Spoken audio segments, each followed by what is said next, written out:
देश अंधेरे में था, लेकिन यह अंधेरा बिजली की कमी के कारण नहीं था, बल्कि कोयले की वजह से था, जो सिर्फ कागजों पर मौजूद था और असल में कभी देश तक पहुंचा ही नहीं। यह 186,000 करोड़ रुपए के कोयला घोटाले की कहानी है, जिसे दुनिया कोयल गेट के नाम से जानती है। लेकिन सवाल यह है, चोर कौन था और कौन पकड़ा गया? कोयला सिर्फ एक पत्थर नहीं है, यह भारत की अर्थव्यवस्था की रीढ़ है। 70% बिजली कोयले से आती है। स्टील, सीमेंट, रेलवे सभी कोयले पर निर्भर हैं। कोयला, बिजली, विकास।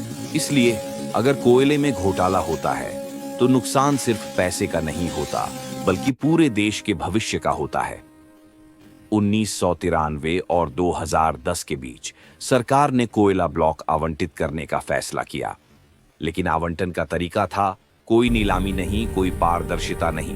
बंद दरवाजों के पीछे मीटिंग्स। कोयला ब्लॉक उन कंपनियों को दिए गए जिनके पास न तो अनुभव था और न ही माइनिंग की क्षमता।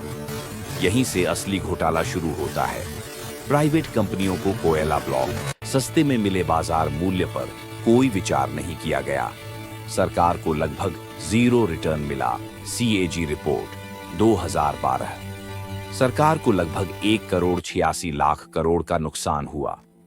यह सिर्फ एक घोटाला नहीं था, यह व्यवस्थित लूट थी।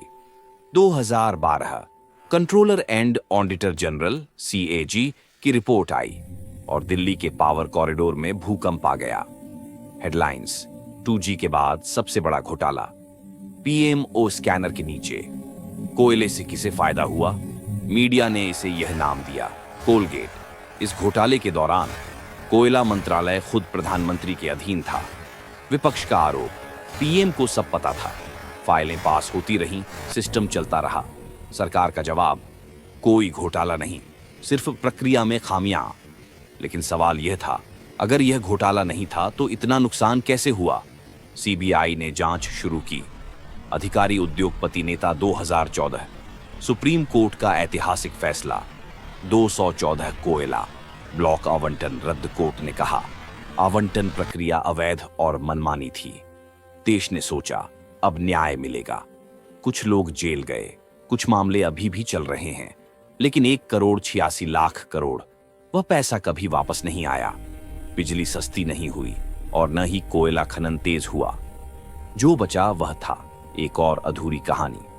कोयला घोटाले ने देश को 3 सबक सिखाए।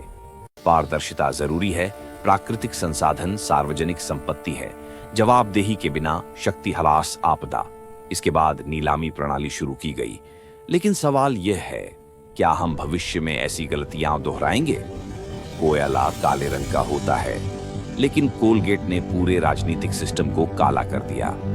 यह कहानी सिर्फ एक घोटाले के बारे में नहीं है, यह एक कहानी है देश के भरोसे के टूटने की। अगला घोटाला कौन सा होगा और उसे कौन नाम दे?